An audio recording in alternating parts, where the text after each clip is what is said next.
Bismillahirrahmanirrahim. Assalamualaikum warahmatullahi wabarakatuh.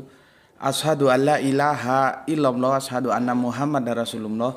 Allahumma sholli ala sayyidina Muhammad wa ala ali ala sayyidina Muhammad.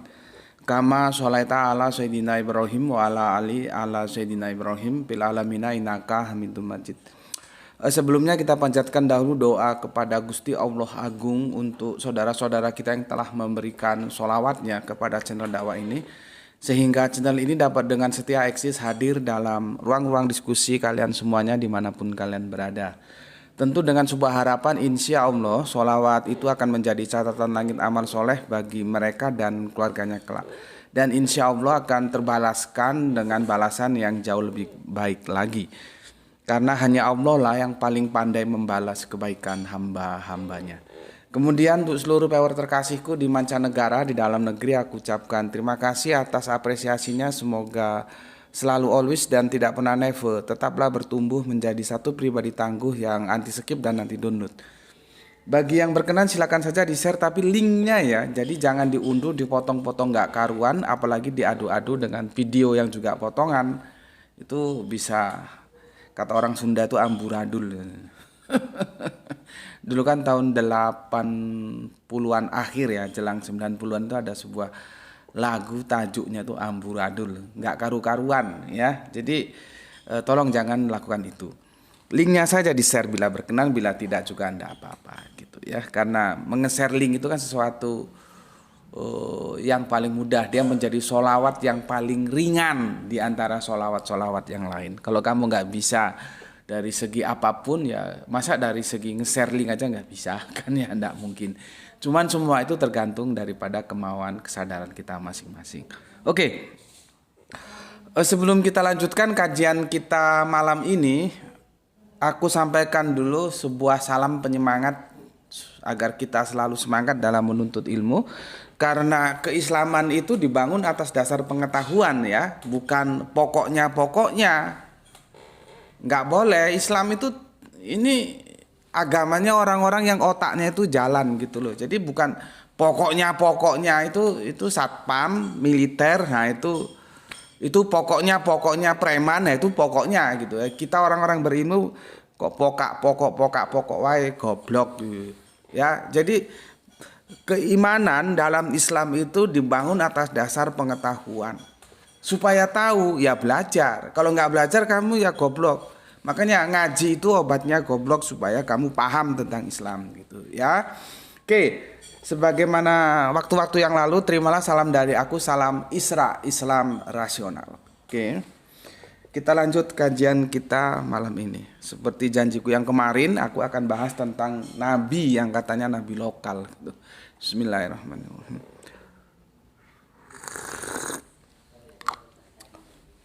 Ini tajuknya aku bikin sembarang saja ya, karena aku tidak begitu pandai membuat clickbait. Nggak tahu nanti apa sama Gerah itu ketika dia diunggah menjadi menu unggahan reguler akan berubah tajuk atau yang lebih bagus narasinya seperti apa, nanti itu urusan Gerah itulah ya. Aku gampangnya saja begini, nabi lokal antara Musa dan Fir'aun.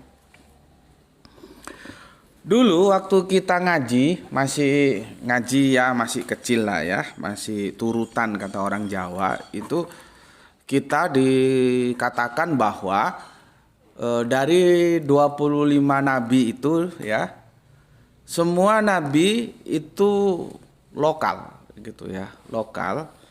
Yang universal itu hanya Kanjeng Nabi Muhammad. Artinya lokal begini, nabi-nabi terdahulu itu hanya berdakwah ya kepada kelompoknya saja, kepada baninya saja, kepada umatnya saja ya. Umat ini diikat dari kata idiom bani gitu loh ya.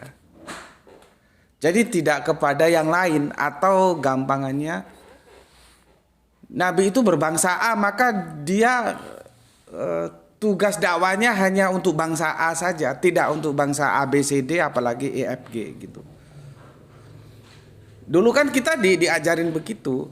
Lalu setelah Kanjeng Nabi Muhammad rawuh itu bahasa Jawa artinya datang ya. Setelah Kanjeng Nabi Muhammad rawuh, barulah Kanjeng Nabi Muhammad itu berkarakter kenabiannya itu universal. Artinya semua makhluk di bumi harus bernabikan kepada beliau atau harus tunduk untuk mengikuti syariat dari Gusti Allah Agung yang diturunkan lewat beliau. Kan begitu. Ya, dulu kita ngaji-ngaji kan begitu ya. Semua nabi, ini bahasa gue supaya lu gampang memahami apa yang gue mau sampaikan ya. Semua nabi lokal, hanya satu yang universal, yaitu Kanjeng Nabi Muhammad. Semua nabi untuk kaumnya sendiri. Ya. Sementara yang untuk seluruh kaum di bumi hanya Nabi Muhammad. Nah, dulu kita dicekoki gitu. Ya. Dulu kita dicekoki gitu. And sampai sekarang pun masih ada yang berpendapat seperti itu. Karena apa? Karena otaknya nggak jalan. Otaknya nggak dipakai gitu loh. Ya, jadi apa kata guru-gurunya itu dia terima tanpa reserve, tanpa checking. Ini guru ini ngomong gini benar atau enggak? Makanya aku itu orang yang suka ya apabila aku memberi kajian ada checking. Makanya kan harus sesuai dong tajuknya aja, kelompok kajiannya Islam rasional. Rasional itu logika, akal, nalar, itu boleh dikritisi. Tapi harus berargumen, bukan bersentimen gitu. Ya. Pendapat seperti itu yang disampaikan guru-guru kita seperti itu sampai detik ini pun masih ada yang percaya. Karena dia tidak mau membuka Al-Qur'an. Gitu ya. Makanya malam ini coba kita kaji, benar nggak sih ya? Nanti fokusnya ke Nabi Musa ya. Nabi Musa karena yang dibicarakan pada diskusi kemarin itu diantaranya Nabi Musa akhirnya dia keluar. Kemarin kan aku mendiskusikan tentang penolakan Zakir Naik itu merupakan sunnah Nabi ya. Mulai Nabi Ibrahim ya sampai ke Nabi Musa sampai ke penutup Kanjeng Nabi Muhammad itu ya. Nah ini termuarakan ke Nabi Musanya. Ya, maka datanglah sebuah komen ya, masuk itu di kajian kita penolakan Zakir Naik sebuah sunnah Nabi itu gue nggak tahu seri keberapa ini ya. Gue nggak tahu. Ini seri keberapa? Nanti kamu cari aja di sana ya, ada berapa seri itu begini. Assalamualaikum warahmatullahi wabarakatuh. Waalaikumsalam. Izin menyampaikan argumen tentang Musa. Ya. Bahwa Musa diperintahkan untuk berdakwah dan bernegosiasi kepada Fir'aun dalam rangka untuk membebaskan suku Israel dari perbudakan bangsa Mesir. Bukan dalam rangka untuk membuat Fir'aun agar menyembah Tuhannya Musa. Nah ini otak-otak goblok seperti ini. Makanya dengan ngaji di sini insya Allah gobloknya tuh bisa hilang sehingga menjadi cerdas, pinter gitu. Ya, yang aku bilang tadi. Ya, gue kasih kajian bahasa gue bla-blaan ya. Lu senang ngaji di sini, nggak senang lu pergi, nggak usah ngaji di sini. Ya, gue nggak bukan tipologi bahasa basi, enggak. Tapi apapun yang gue nyatakan itu merupakan trigger agar lu semua otaknya cerdas gitu ya. Jadi kalau yang baperan, yang ngambekan jangan di sini, cari channel lain. Kalau suka dipuja-puja enggak. Kalau di sini enggak, gue injek supaya lu bisa berdiri, lu gue injek gitu loh. Tapi tujuan gue nginjek lu, kepala lu gue injek supaya lu bangkit berdiri, menjadi tangguh gitu loh. Jadi kalau gue ngomong lu goblok gitu bukan berarti gue menyerang ad hominem, nggak begitu. Ya memang style gue begini gitu ya. Makanya aku sampaikan semoga kalian bisa memahami gitu. Oke. Di sini dia mengatakan narasi yang agak membingungkan gitu ya. Tapi bagus ya, dia mohon izin ya menyampaikan argumen. Dia bilang begini, bahwa Musa diperintahkan untuk berdakwah dan bernegosiasi. Berdakwah berdakwah dan perhatikan anunya tuh ya, Bapak nggak sempat perhatikan mic-nya, dan bernegosiasi. Negosiasi ini untuk pelepasan Bani Israel. Kita sudah singgung kemarin walaupun sedikit ya, bangsa yang terbudakkan oleh Bani Kipti ya, Mesir ya. Di sini ada dua diksi yang disatukan dengan kata sambung dan artinya berbeda. Berdakwah dan bernegosiasi. Tapi dia ngakui kan kalau Nabi Musa itu berdakwah kepada Fir'aun. Karena dia bilang berdakwah dan bernegosiasi. Jadi ada dua pekerjaan yang dilakukan Kanjeng Nabi Musa kepada Fir'aun. Ini gue coba mengikuti kerangka berpikir dia nih ya. Ya berdakwah, ya bernegosiasi. Berarti kan berdakwah.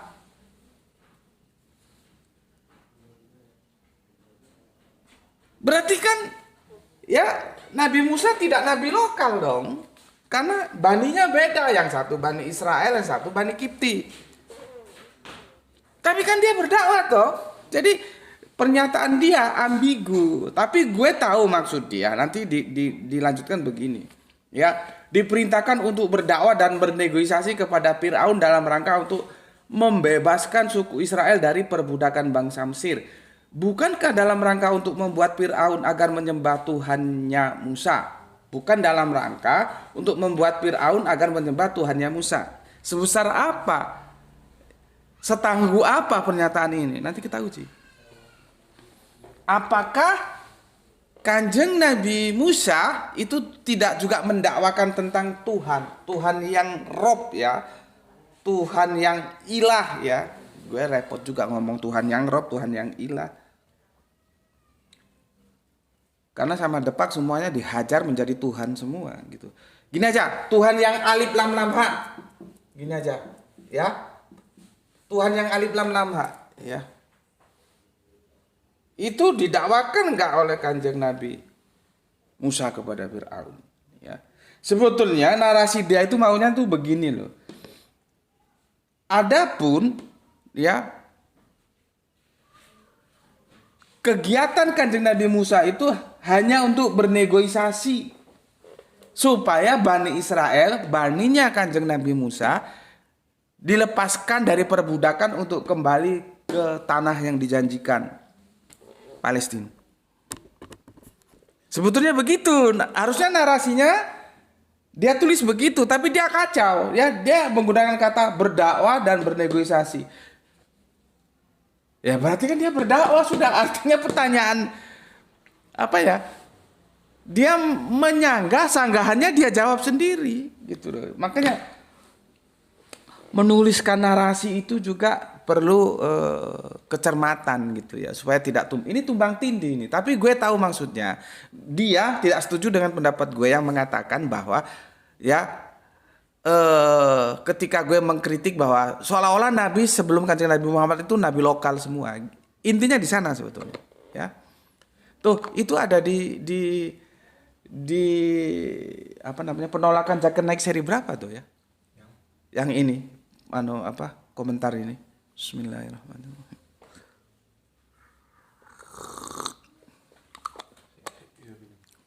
Bisa dicari nggak? Tapi itu ada di situ ya. Ini sebentar tuh, atas nama siapa ini? Nggak keluar tuh atas namanya, nggak keluar. Ini tak screenshot. Hah? 3. Oh, seri ketiga. Kamu lihat apanya, Le? Coba aku masukkan atas. Oh ya, lihat di seri ketiga kajian kita yang bertajuk penolakan Zakir Naik, ya, sebuah sunnah Nabi. Nah, di situ ada komentarnya Mbak atau Mas ini, mohon dipersori. Tapi bagus, atau artinya apa? Dia minta izin ya menyampaikan argumen tuh bagus ya bagus. Aku suka gitu ya.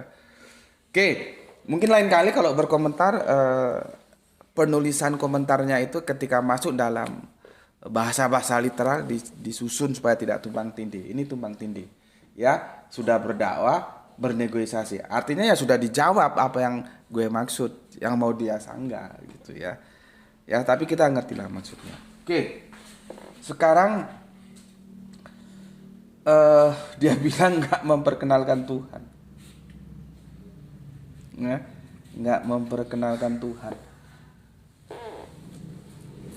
Jadi Kanjeng Nabi Musa ke Firaun itu tidak pernah memperkenalkan Tuhan dan tidak ada urusannya dengan Tuhan. Hanya membebaskan baninya dari perbudakan bangsa Hiti atau Mesir. Gitu. Ya. Oke. Itu sekapur sirinya, itu introduction-nya. Nanti akan kita bicarakan dalam waktu 1 jam, semoga bisa selesai. Kalau nggak selesai nanti kita lanjutkan ya. Sebelum kita melanjutkan kajian kita, pergeseran konsep teos dari Yahudi ke Kristen ya, itu kan belum selesai. Oke, begini. Coba nanti kalian cari hadisnya ya. Itu ada hadisnya itu, cuman gue lupa ya. Yang matannya itu begini sebetulnya. Siapa-siapa yang akhirul kalam, akhir ucapannya itu la ilaha illallah, maka jannah, maka surgalah untuknya. Itu ada hadis begitu, ya. Hadis begitu. Terlepas hadisnya itu tangguh atau enggak, itu urusan nanti ya, terserah kalian kalau mau checking silakan checking. Tapi ada hadis begitu ya.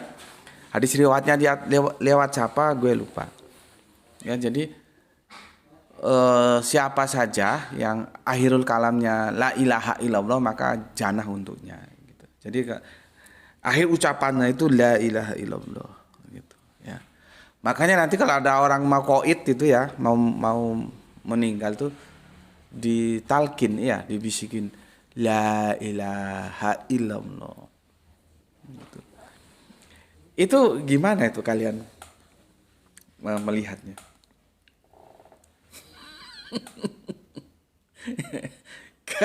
Kalau aku itu nggak ada urusan dengan begitu-begituan.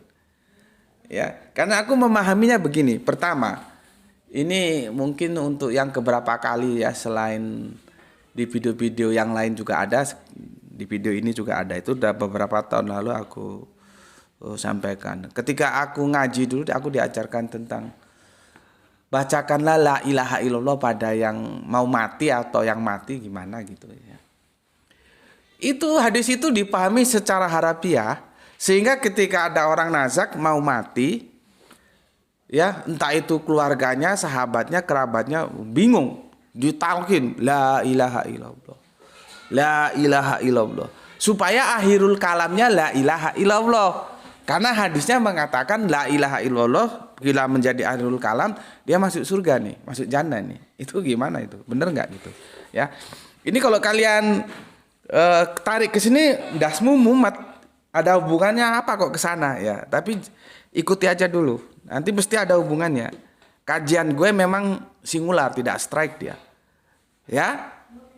Karena kalau yang baru-baru datang kok Gus Peti ke sana ya, ngapain kok nggak fokus ke sini? Enggak. Tapi itu nanti terkait. Ya. Karena yang dibicarakan kan tadi di komen tadi tidak berbicara, tidak berdakwah tentang Tuhan. Ya. Oke. Aku memegang hadis juga, itu dua itu hadis ya. Akhirul kalam la ilaha illallah jannah, itu hadis. Bacakanlah la ilaha illallah pada yang mati, itu juga mau mati, itu juga hadis ya. Dan aku juga bantah itu pakai hadis. Hadis itu mengatakan bahwa orang itu akan mati maut qaid wasalam the end berdasarkan kebiasaannya. Jadi berdasarkan kebiasaannya. Gampangnya logiknya, kalau orang biasa naik gunung nggak mungkin dong dia mati di pinggir pantai, nggak mungkin. Kalaupun ada kemungkinan, statistikalnya kemungkinannya kecil.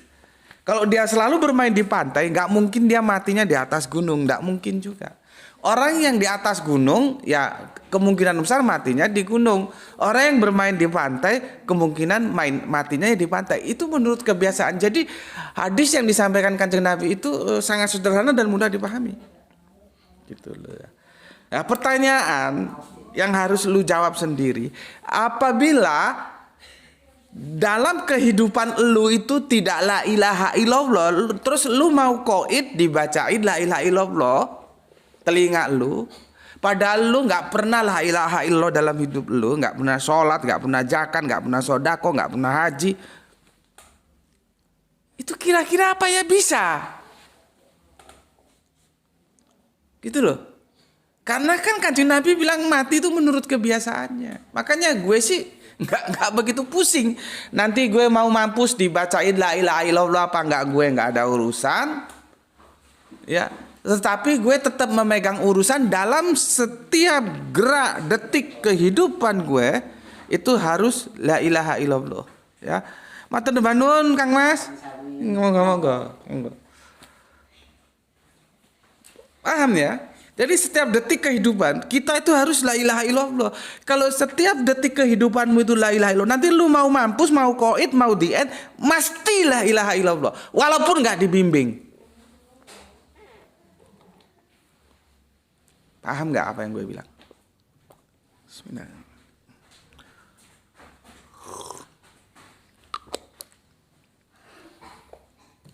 Misalnya lu itu konglomerat.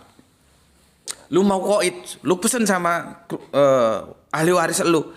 Nanti tolong orang kampung, orang kota semua kasih 1 juta, suruh talkin gue la ilaha illallah. Tapi selama hidup lu bajingan. Lu koruptor, biang kerok. Nggak tahu halal, nggak tahu haram, lu telan aja. Itu kira-kira bisa nggak? Walaupun orang satu kampung, satu kota mentalkin lu la ilaha illallah. Tapi kehidupan lu bejat. Jauh dari la ilaha illallah, bisa nggak?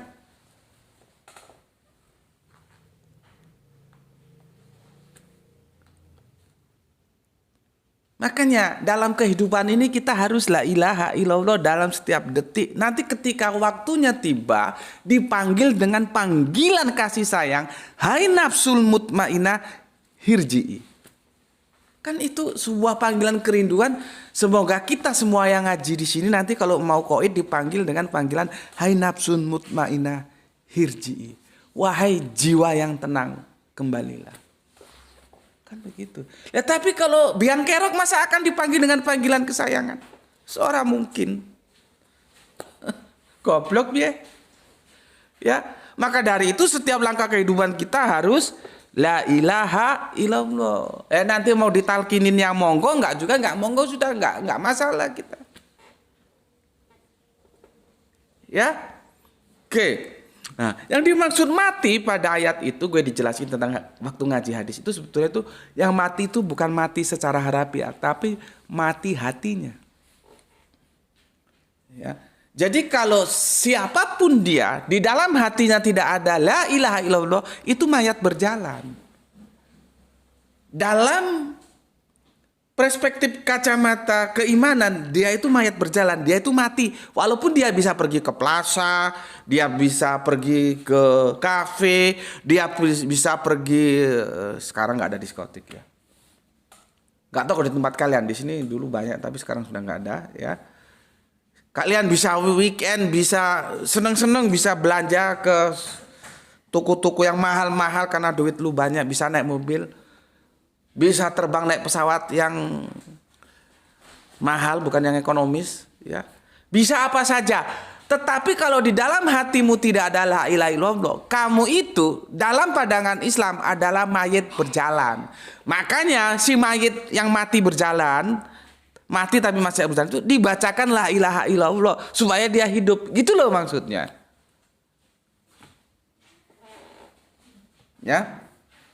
Sampai di sini paham ya? Oke, jadi nanti ketika gue menjelaskan apa yang dikatakan oleh komentator kita tadi bahwa Kanjeng Nabi Musa tidak pernah mendiskusikan tentang Tuhan, tidak pernah memperkenalkan Tuhan, tidak pernah mendakwakan Tuhan terhadap Firaun. Apakah itu benar? Ya. Bismillahirrahmanirrahim. Berapa tuh waktunya? 24 ya. Alhamdulillah masih ada 30 menit. Tap-tapnya berapa? Alhamdulillah 2000 ya, tapi jangan lupa jangan stagnan, nanti dikirain pasif dirungkat. Oke, aku mau ke perjanjian lama dulu ya. Matius 10:15.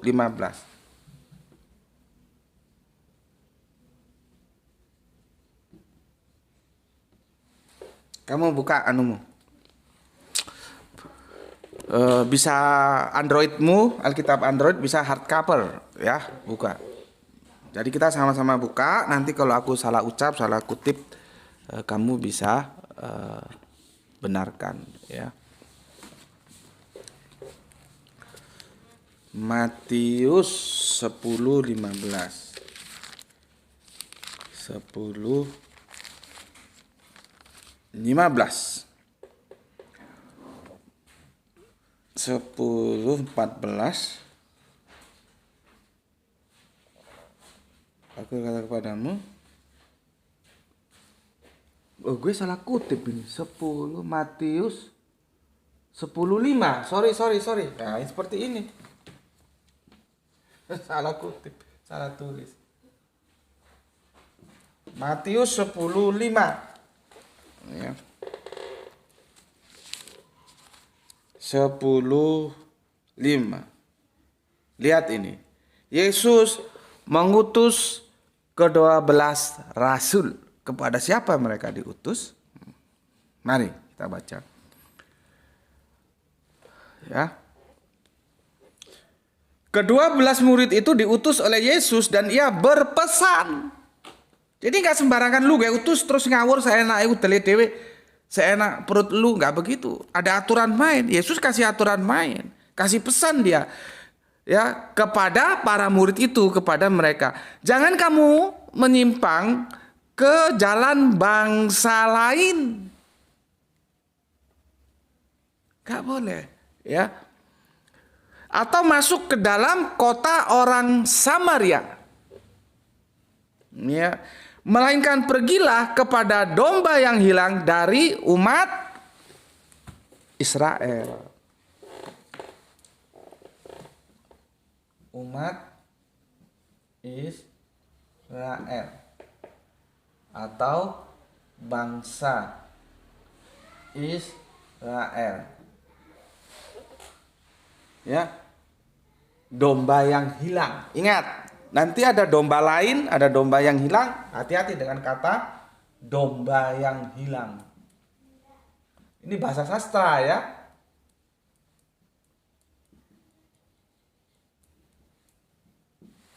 Jangan kamu anggap Kanjeng Nabi Isa, baginda Yesus itu menggembalakan domba, dombanya hilang, enggak begitu ya. Ini bahasa sastra. Jadi aku bilang, maka kalau kita punya ya pengetahuan sastra, itu akan lebih mudah belajar kitab suci, baik Torah, Injil maupun Al-Qur'an. Perjanjian lama, perjanjian baru, perjanjian terakhir ya. Jadi di sini para murid diingatkan nggak boleh ke bangsa lain, ke Samaria aja yang masih dekat geografisnya nggak boleh. Ya, dia mengutus para muridnya, domba yang hilang di antara umat atau bangsa Israel ini.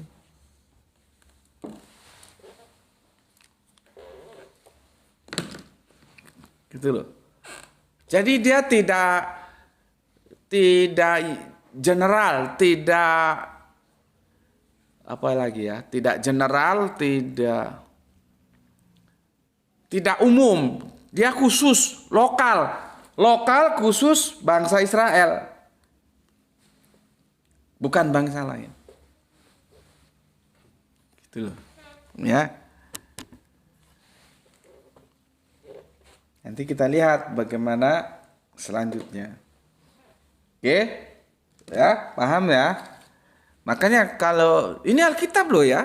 Gue bilang Alkitab.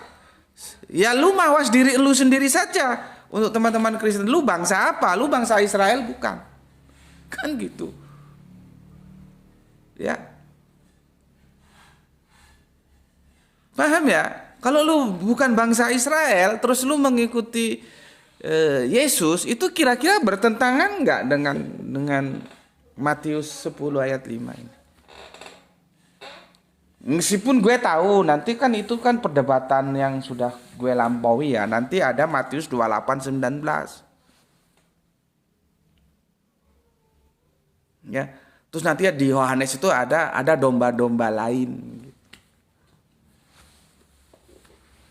Kalau itu dipahami universal kan tabrakan. Yang ini kan nggak universal, ini lokal.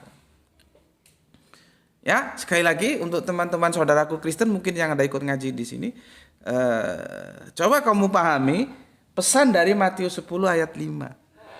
Dia melarang, ya, dari ke-12 muridnya ini Yahudi semua ini. Jadi Nasrani perdana itu ya Yahudi gitu loh ya. Orang Kanjeng Nabi Isa saja masih mengikuti syariat Yahudi di sunat itu. Kalau ke Bait Allah itu makanya nggak hari Ahad, nggak hari Minggu, tapi hari Sabaah yang diabadikan oleh grup Black Sabbath itu apa ya, rock ya, semi rock lah ya. Jadi nggak ada ceritanya Kanjeng Nabi Isa, baginda Yesus atau para murid itu terus beribadah hari Minggu. Itu kan kekinian gitu loh. Itu nanti bisa kita bahas ke tradisi ya, tradisi suci kalau saudara Katolik kita bilang begitu. Kalau Kanjeng Nabi atau baginda Yesus nggak ngajarkan gitu ya.